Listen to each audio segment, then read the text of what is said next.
I'm Cynthia James, and this network is about changing lives one woman at a time.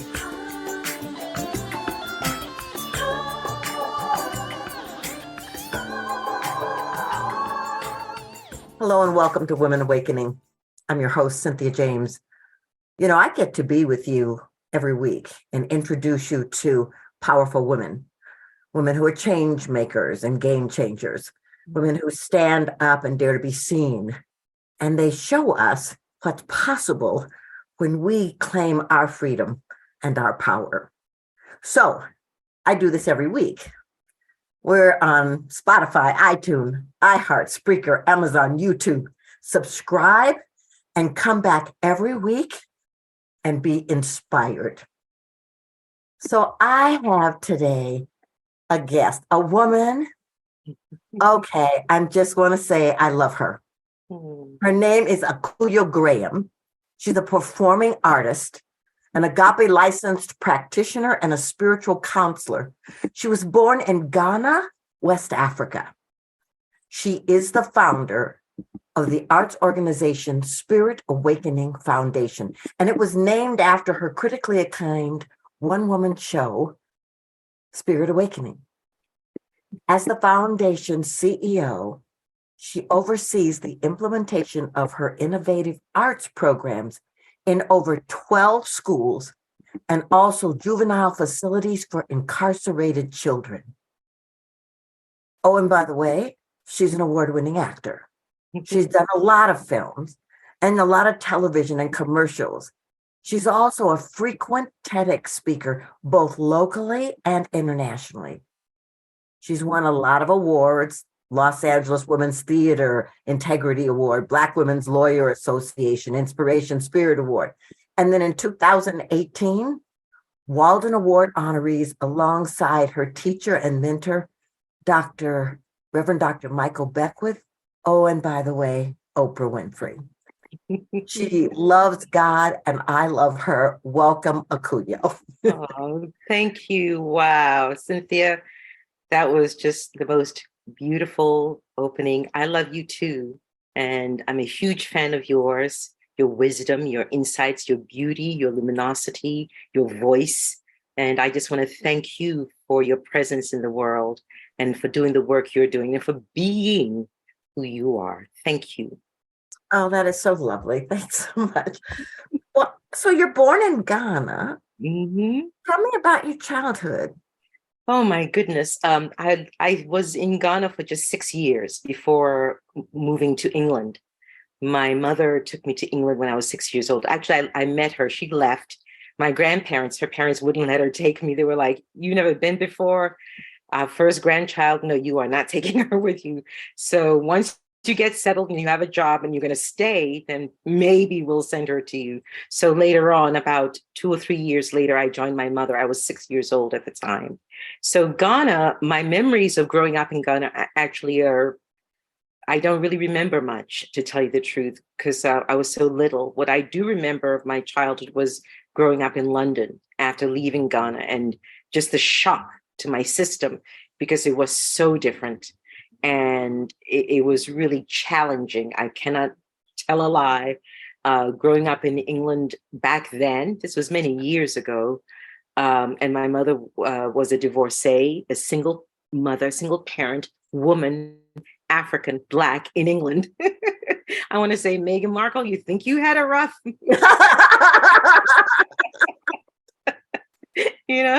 Like nothing. So it was challenging. And yet, again, I wouldn't change any of it. I'm so grateful to my mother for insisting that we travel, taking me not only to London, but to different countries in Europe at a young age, so that by the time we came to the United States, when I was 10 or 11 or so, I had traveled quite a bit. And I was used to different languages, different foods, different people. To me, it was no big deal. That's the world, and I think that really has helped to shape who I am now and my interests and what I am really committed to in my life.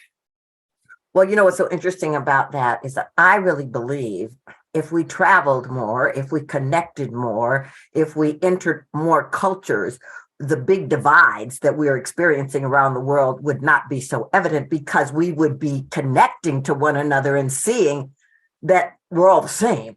That's right.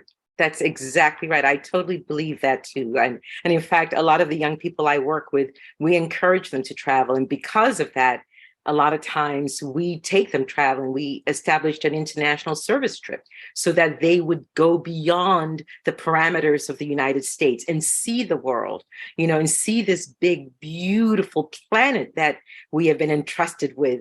And as you said, to feel other people, to get exposed to other cultures, and know that we are connected, that our differences are truly only skin deep. After Right. that, we are one. We are really one. So yes, yay for traveling. Yes. So I want to know, when did you notice that you were an artist? What a great question. Very young, very, very young. I noticed in England during the rough times in London that I loved reading, and I would just engross myself in stories, and I would get lost in them. I mean, it was visceral. And I also noticed that I really had a penchant for storytelling. I had a penchant for make-believe, to imagine things, because it was my escape. I could escape into a different world. I could escape into being a different character. I could escape into a whole nother realm. And I loved it. So very young, at a very young age, I knew that I had a connection to creativity and to the imagination. It's so interesting, because I wrote in my last book that was my saving grace, my imagination, and the ability to go into that fantasy and make up people and make up stories and stuff. And so I think it's one of the reasons why I love what you do so much, is because storytellers are healers. They really open hearts, That's so right. yeah.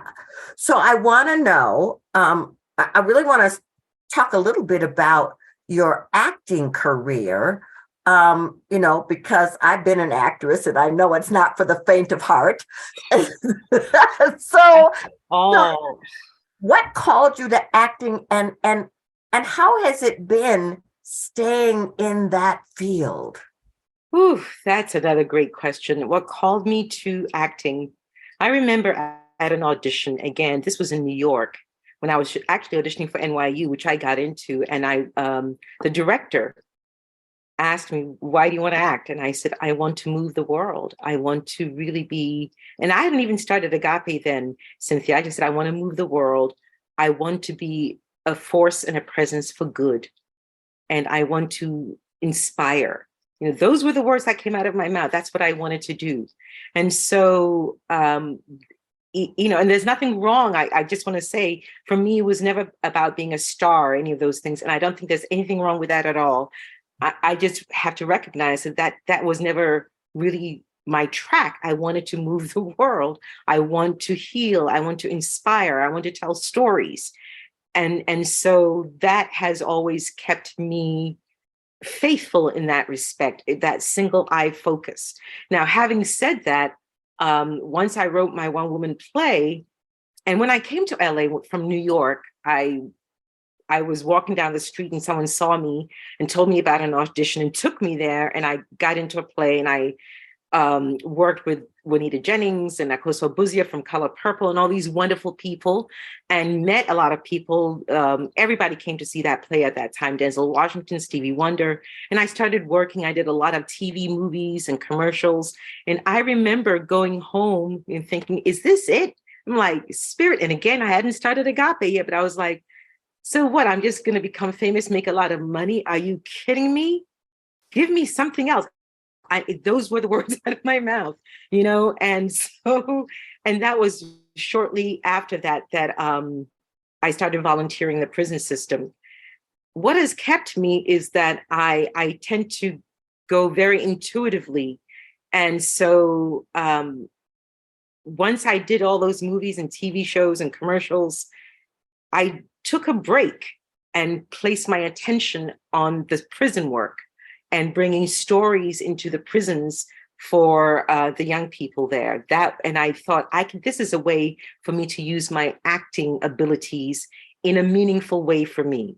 This is the way for me to tell the stories I want to tell. This is the way for me to play the roles I want to play and not have to be beholden to someone's perceived ideas about me that perhaps didn't really jive with what I knew to be true about me. And so in terms of navigating the entertainment world, Cynthia, I think that break really was helpful because it gave me an opportunity to be strong. It gave me an opportunity to find my voice, to strengthen my voice.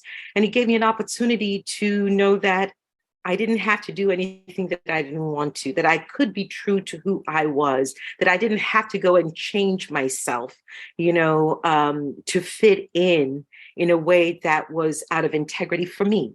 And so now, it's interesting because now I'm doing a lot more work. I just finished making the film of my play, and I'm very excited. The intention is to have it released by the fall of this year.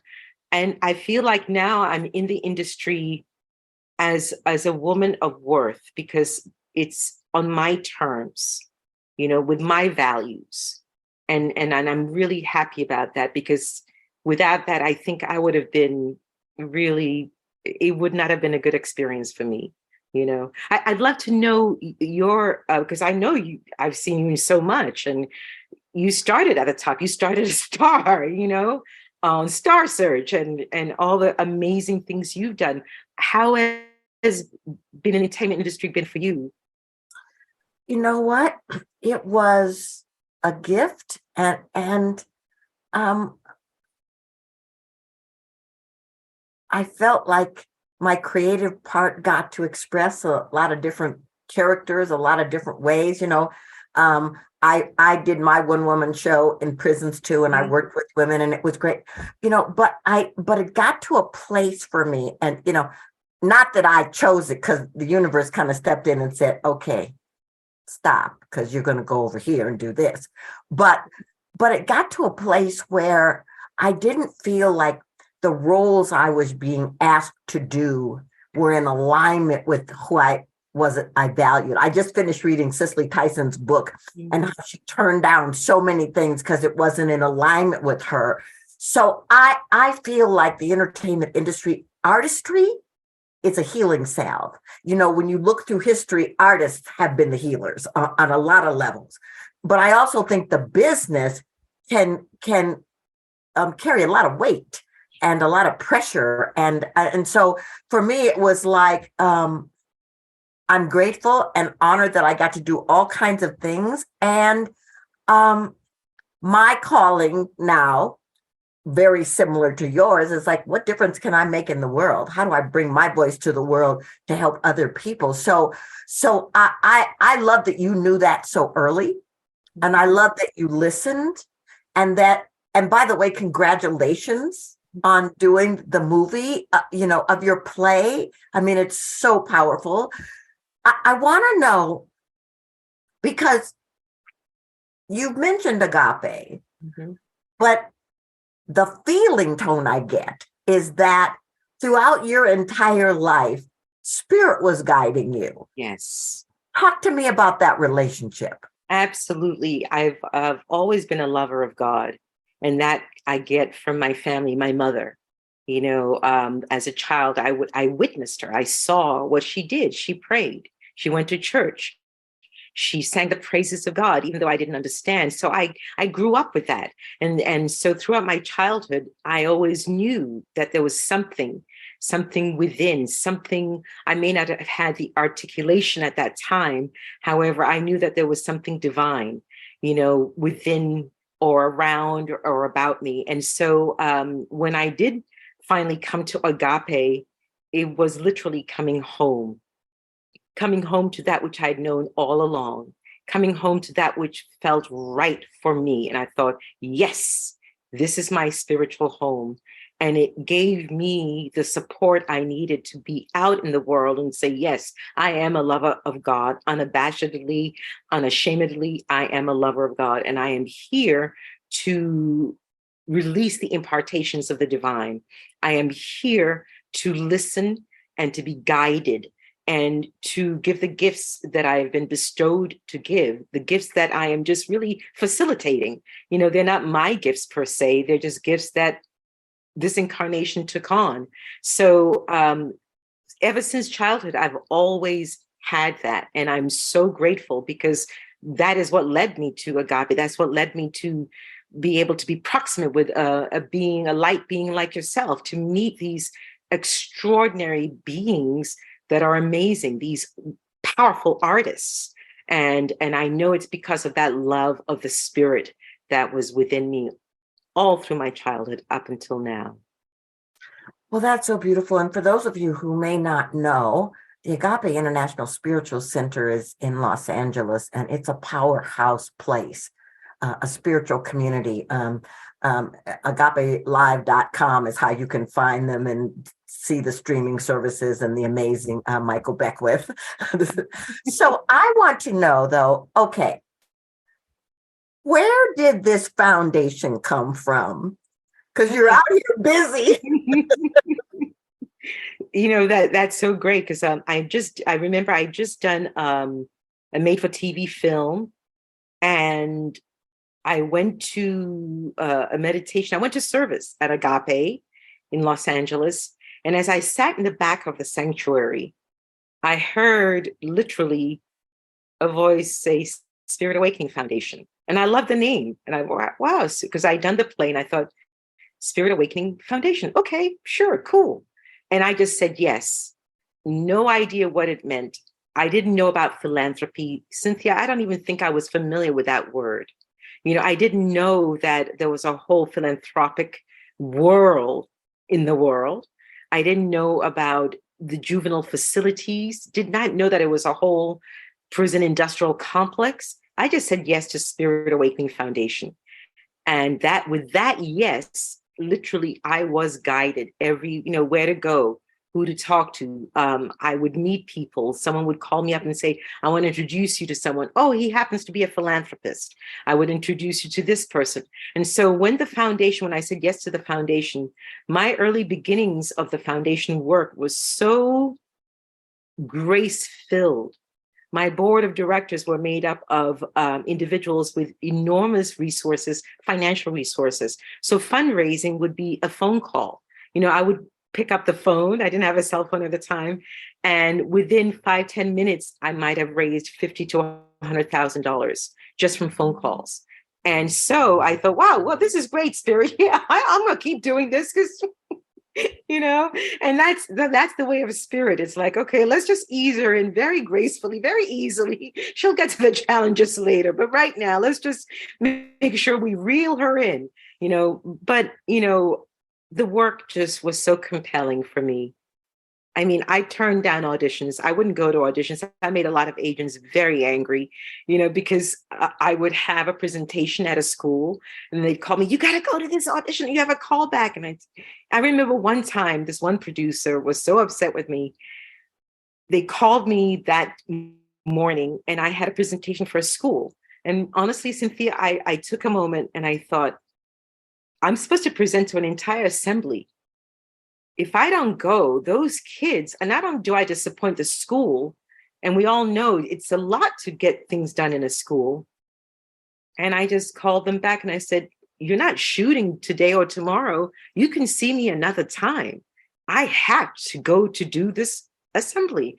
And the producer, who I thought was a friend, was just so upset. His ego got in the way. And he was like, well, if you're going to turn this down, then we don't need you. And I just thought, well, I have no regrets whatsoever, because I know that showing up for those kids at that school that day made a difference to at least one child. That TV movie that I didn't get, it was like, who even remembers? I don't even remember the name of it. So, but not to disparage anyone, I know that I was and am on my right track and the right path for me, Yeah. So, yes. Well, and that you listened. And here's the thing, it's one of the things that not just the entertainment industry, but industries across the board, it's like they want to own your being and your choices. And when you go, no, I want to stand for who I am, then there's a pushback. And I think that what is happening on the planet, what we're witnessing in different forms, is people going, I don't think I like that. I don't think I want to do that. I want to have my own voice. I want to have my own ideas. I want to have my own identity. And I think because that's happening, we are in the midst of a huge change on this planet. And so, yeah, so I love that you did that. And I guess I want to ask you now, I have a foundation, so I understand there's a lot of work. And I have a business, and I understand there's a lot of work. How do you create the harmony with that and the balance to have a life? That's right. Well, having good people that I work with helps a lot, and I've had to learn how to really disseminate information and share the workload and know that I don't have to do everything myself. That was really hard for me, because I felt like I had to be on top of everything and doing everything. And I can't do everything. What is beautiful is I'm so grateful that I really love working with great people. That's not an area where my ego gets in the way. I want to work with great people. I want to stand next to shining, beaming lights. It's like, you go, girl, you go, boy. I want to be with those people. And so I feel grateful that finally I can say I have a team that I work with that is really brilliant. They are brilliant. They are artists themselves. There's tremendous respect and love and admiration that we have. It's mutual. And so I'm able to really have everyone doing the work that they've been hired to do. It's like, you do this, you do that. And that allows me to really create the life that I want to live, to do the things that are important to me. I mean, one of the things we do every day when I talk to team members at Spirit Awakening is, hey, how are you? Are you okay? You need to take time off? What are you doing? Is there something you're working on that you need me to support? Even though you're working for me and you're doing my work, still you're doing a lot of stuff. What can I support you with? But the most important thing is to be able to check in with people, make sure that everyone is really okay mentally, physically, emotionally, and that, they don't feel overwhelmed with work, that they can speak up, that we create an environment where truly they can say what's on their heart, and ask for time off when they need it. And that goes for me as well, to be able to say, right? To be able to say, okay, like today, this morning, I'm busy. So after 1 p.m., you can reach out to me. Until then, I have things that I'm taking care of. It's important to be able to do that, and that allows the flow and less friction. It wasn't always like that in the beginning. I've worked with a lot of frogs that hadn't turned into princes and princesses yet. I have worked with my share. Ditto. Right? Oh my gosh. Totally. Right? I love that you've learned to take care of yourself and take care of others. Because here's the thing. The more we take care of others, the more they take care of us. And if that thing was happening on this planet, whoa, there would be a circulation that would be extraordinary, because the resources are available for people to have homes and food and be taken care of. If we just opened and allowed the receptivity and the circulation to flow, it would be great. Absolutely. So I want to know how people find you. They can find me either at spiritawakening.org or at akuyo.com. I'm also on Instagram and Facebook, so I'm pretty accessible.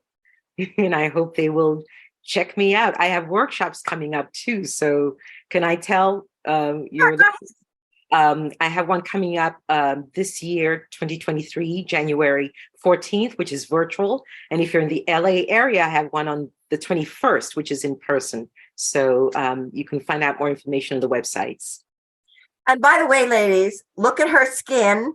For those of you who are looking at video, for those of you who aren't, go find her on YouTube.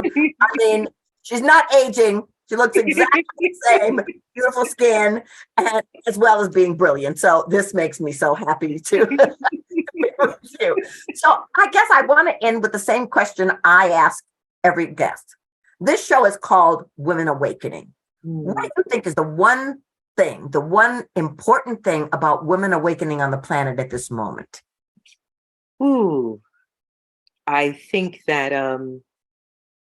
women awakening on the planet at this time is really about men also awakening to the feminine, to the divine feminine, that we are each awakening to that which is the feminine, that which is loving, more kind, and more accepting, and more generous. I really think that is the call right now on the planet. And women, we are leading the charge for that. We are leading the charge for that. That's beautiful. Couldn't agree with you more. Well, Akuyoe Graham, thank you for your presence on this show, but for your presence on this planet. I'm so grateful that your soul said yes to being here at this moment in time to bring your gifts. It's such an honor to walk this path with you. Likewise, Cynthia, I love you so much. And I'm going to do my texting to the Rev right now so we can get you back and out of the cold. Oh, and my love to your beloved Carl as well, and your whole family. Thank you, darling. I love you. So, ladies, you know, I end this show the same way. And so I need to tell you this. You're fantastic. You're incredible. You're amazing. You're unique. You're powerful. You're dynamic, and you're here for a reason. Do not waste one more minute playing small. Allow your heart to come forward, your gifts. Allow yourself to shine. You are needed on this planet. I love you, and I'm so grateful to do this show with you. Many blessings, and I'll see you next time.